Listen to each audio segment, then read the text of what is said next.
This mead won't sip. You must have quit.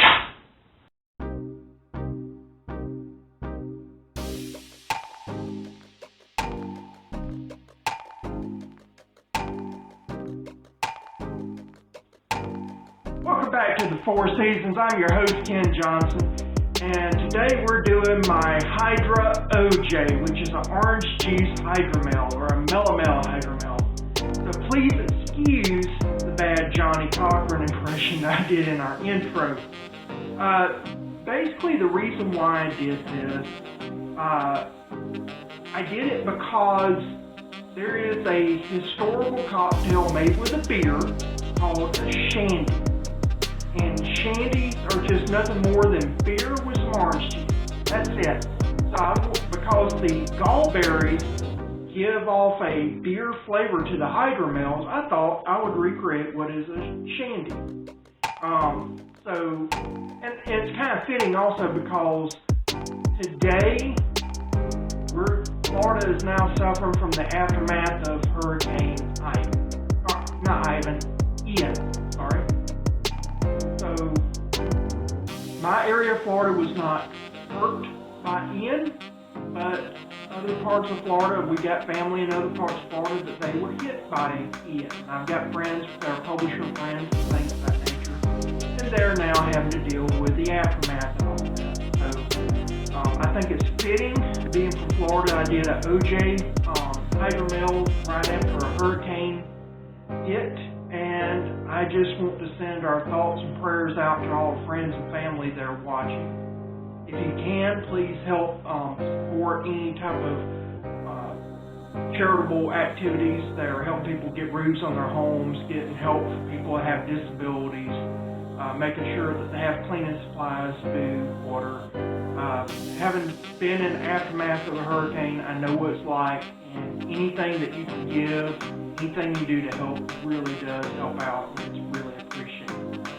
With that, why don't you go ahead and hit that like button, subscribe if you hadn't already done that, hit that notification bell, and stick around. I'm going to show you how I make this wonderful orange juice hydromel, Hydra OJ, and then after all that's over with and you see that, then we'll come back for a tasting. So I'll see you then.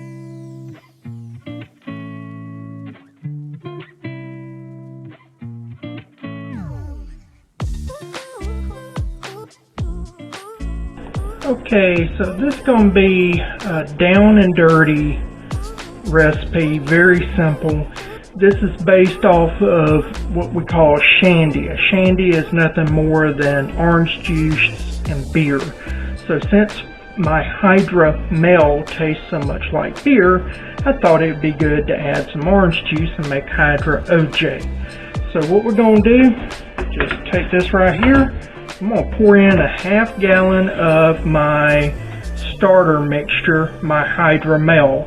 If you remember from the other hydras that we've done already, this is just the base hydromel, no additives, no acid balancing, no erythritol, none of that. So you'll see this when it's got a half gallon. We'll go to the next stage. Now we're going to add in a pound of Gallberry honey. I've had to switch vendors. This has roughly the same character and notes to it. I've noticed a little bit of difference, but not much. It's good to play around with different honeys. Even with the same varietal, different areas of the country will have different flavors, and different producers will have different flavors. So this one, it still has a lot of the same base characters as my other provider.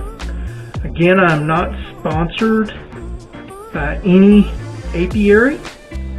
Although if you are an apiary and you would like to sponsor me, I would love that, and we can collaborate on doing a series of honey wines, meads. So please reach out to me if you're interested in that sort of thing. I'm going to rinse this out and we'll go to the next stage. Rinsing basically rinsing out the jar and rinsing out the funnel. There's going to be some residual honeys. Can't help with that. It is what it is. Now we're going to cap this and shake it up. So I'm just going to remove this funnel. I'll spare you watching me shake it up, but basically that's what I'm going to do now. I've got some orange juice here, just regular Great Value brand. This is 2 quarts. I'm going to add 1 quart to this. Now I'm going to fill with water up to right here at the bend here. This is technically the gallon mark, so I'm making less than a gallon. This is roughly 3/4 of a gallon. The idea here is you just basically want to leave about 2.5 to 3 inches from the top. We'll take this and shake it up and put an airlock on. Before we cap it though, we need to do a gravity reading. So this is coming up with original gravity of 1.054. So 1.054, we'll mark that down. We'll pour this back into the bottle and then we'll go from there. Man, I did a little taste of that just to make sure I had the right amount of orange juice. That is where I like my shandies. That is perfect. Any more, it would have been overkill. Orange can be very overpowering in a brew. So, as always, my airlock, nothing more than a toothpick that's sterilized in a sterilized sterilized balloon. I'm doing nothing more, take a few wraps of rubber band, putting this around here, and this will sit probably for the next 10 to 21 days. Once the fermentation has stopped, then we'll adjust for acid. Probably not need acid adjustment because orange juice is very acidic. May need a little bit of tannin adjustment, and definitely will need some back sweetening with erythritol. Unfortunately right now, due to a number of circumstances, there is a shortage of erythritol in the market. So what was $14, $15 just a few months back is now $50. So I've got to find either an alternative to erythritol or find another vendor for erythritol. But I'll get back with you on that as well.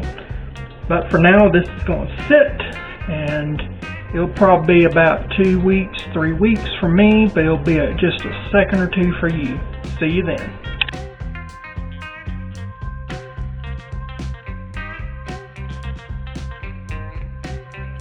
So the Hydra OJ is done. We took the airlock off. We did a gravity reading. We're coming out at a 0.994. So that's time to rack it off. Alright, so I did some calculations just real quick on this. Because this finished out at such a low ABV, or not low ABV, but low finishing gravity, we're looking at about a 9 to 10% alcohol. So this is no longer hydromel level. So this is a little bit too high gravity or too high alcohol content to be considered a hydromel. So keep that in consideration.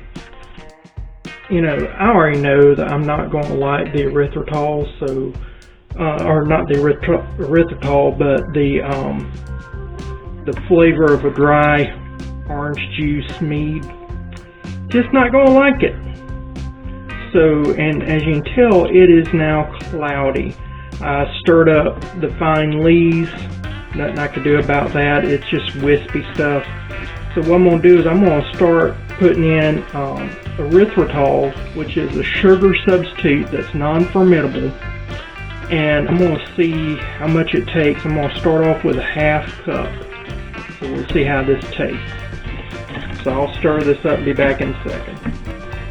So this is 2 cups of erythritol that I've added now to this brew.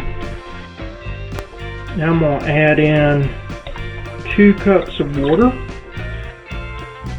Now you're probably going to ask, Ken, why did you add water to this? Okay, so here is the line of thinking. I am almost at the 4-quart mark. When you add in erythritol in the quantities I've been adding in, that's like adding in water. Alcohol is by volume. So we started out at roughly about 3 1/4 gallons of water. And we're now almost at 3.8 gallons of water, or of mead. That has reduced our ABV down. The water has also woke up some of the other flavors and has dispersed some of the excess sweetness that we got from the over-sweetening from the erythritol. So it was to basically lower the ABV down and to make the flavors wake up a little bit more. It'll also help with flocculation later, so that this fine leaves will hopefully settle to the bottom. Now we're going to bottle this. I won't show it, but it's a simple process. I've got racking cane. I'll put it in the bottles. There's tons of videos out there on how to do it. I figured no need in showing you that process. Okay, so we have got 9 bottles here. These Grolsch bottles, which I've talked about these beer bottles before. It's horrible, gross beer, but the bottles are awesome. I'm thinking they're more than 12 ounces. They say they're 12 ounces, but they're more like 16-ounce bottles. So I've got 9 bottles total. I'm going to now add some carbonation drops in here. The carbonation drop is just a measured amount of sugar, and so I'm just dropping them into the bottles one by one, and then the next thing we'll do is we'll cap these off, so you'll see that in just a minute.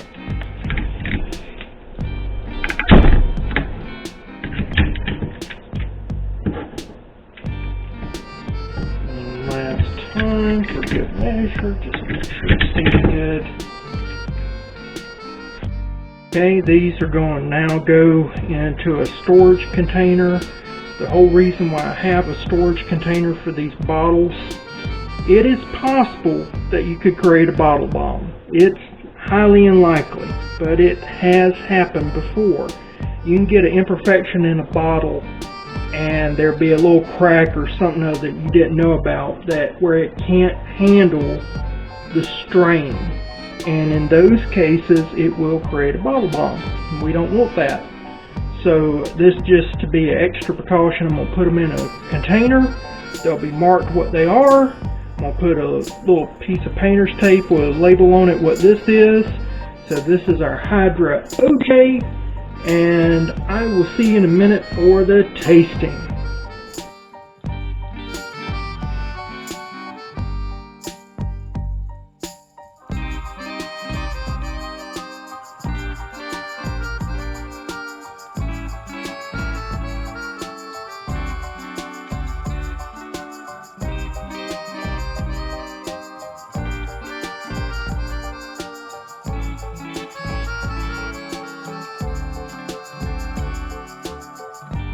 Well, I hope you enjoyed that part of the video, and now it's time for the tasting. And this right here, I don't know if you can see it or not, but man, it is sparkling. I can see through it. It is gem clear.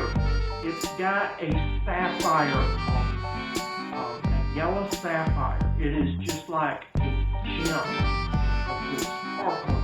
I mean, just bubbles, just streams of bubbles are coming up. So I couldn't be more happier with how this looks. But how does it taste? Let's find out.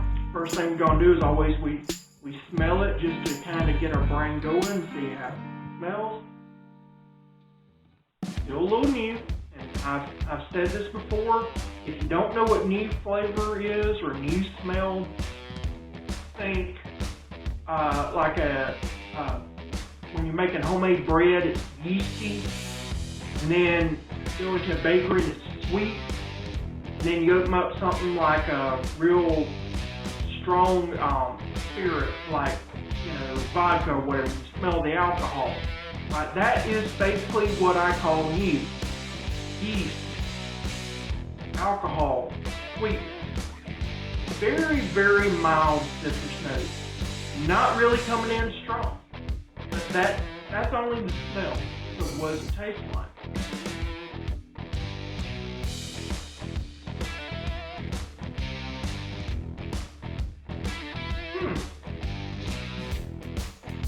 Wow.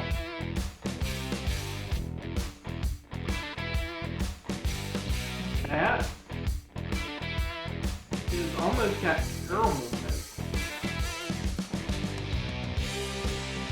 It's got, you can taste a little bit of the orange rind because I used orange juice. And they put the peel, everything in when they juice an orange. So I bought commercial orange juice. I do get some of that bitterness at the back end from the peel. And I've got some citrus up front. So it's a real caramelly note. I wasn't expecting.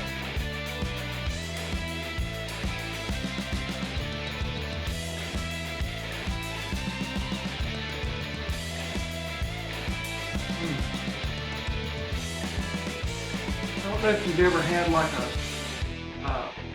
orange on the grill, kind of charred, or cooked oranges down to where they're almost caramelized. If you've never done that, I recommend it highly. Caramelized orange is really, really good. And that has a caramel note like a caramelized orange. Like you took a cooked orange and then you caramelized it a little bit and you got those sugars going. It's really umptious. I mean, really, really umptious.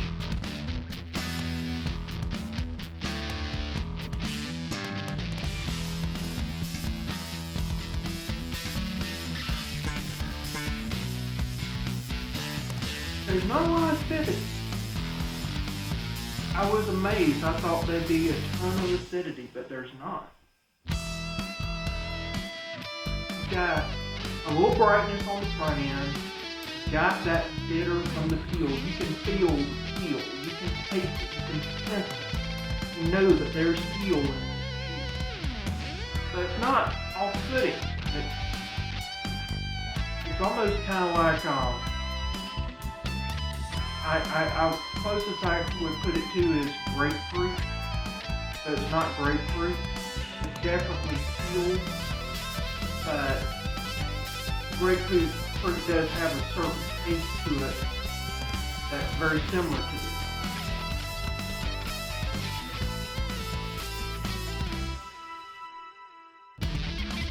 Very acid, or not very acid, but very, very bright.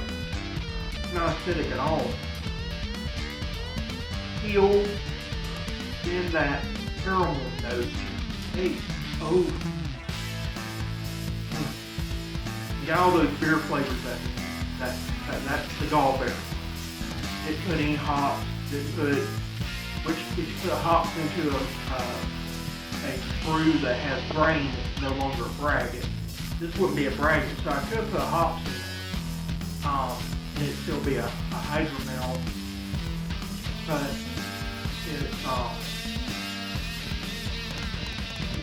I've got that hops flavor. I've got all those different historical brewing spices, grains of paradise, all those flavors coming in,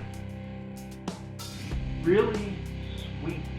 It reminds me, my wife just bought me a sample pack of Sam Adams.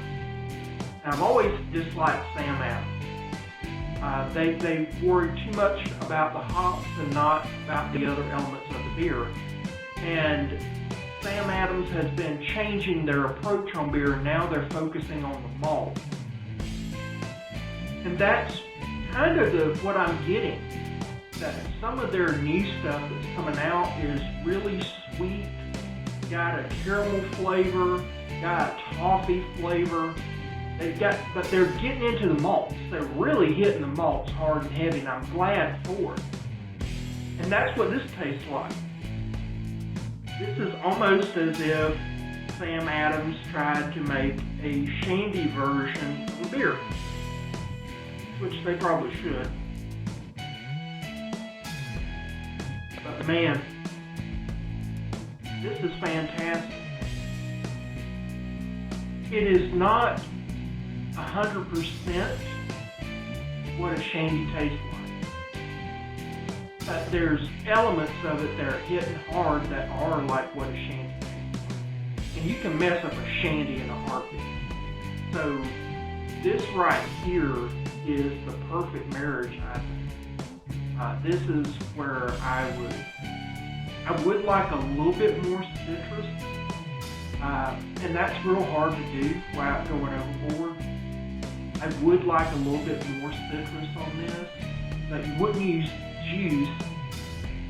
You'd almost have to do an extract to get more of that citrus flavor, and it would take a lot of the orange, and depending upon the orange you used, it could have a burning flavor, so there could be some negative aspects to this. And at this right here, cold, man, this is a perfect summer drink.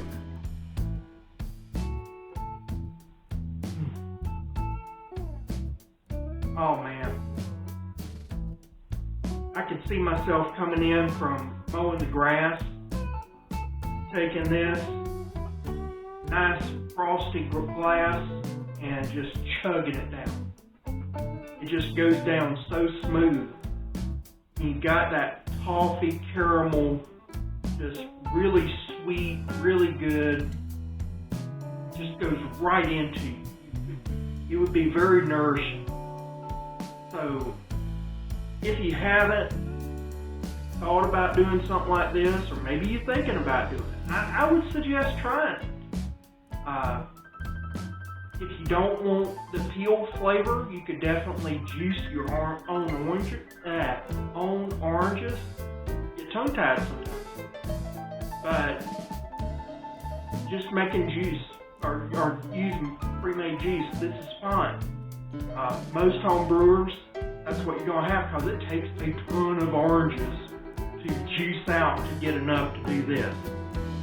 Buying orange juice is just cheaper and easier, and that's because they put the whole orange in the juice. So that's the reason why you get all these flavors. And I really think the peel does add something. I don't think it takes away enough that it's worth just eliminating altogether. I think it adds something to it. I think it adds a level of complexity. It kind of gives you a break over. You're like, peel gone, caramel toffee, really unctuous, got all those flavors. Take another sip. Ooh, citrusy, peel. You've got this roller coaster you can go on as you take sips. I think that's needed. I really do. I suggest this. I suggest you make this. Try different brews. Try doing one with just commercial orange juice, and then make your own. See what you like. Maybe take some peels and do some like I've done before, do the extracts and just use the zest, not the pith, because what you're tasting here is the pith. Take the pith off and just put the zest in there and see what happens. What's the worst that can happen? You have mead that tastes really good? Gee, that's a bad thing, right? But yeah, highly recommend this. Could not be happier. I would give this an 8.5 out of 10. It's not like an Acer blend, It's not like some of the other meads I've been doing, but it's still fantastic. It's done everything I wanted to do. It's kind of hard for me to think of ways I could improve it. Maybe just making it from pure juice and not the commercial stuff. Maybe. But then I would have to look at what type of oranges, and I'd have to play around with it. It's something worth investigating. Tupelo honey with it. Orange blossom honey. Those would be two fantastic ones. I could almost see sourwood honey doing well. So those are some suggestions to try. But yeah, got some more meads coming out.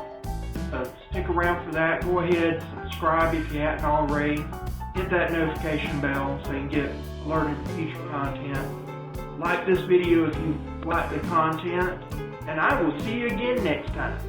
Bye.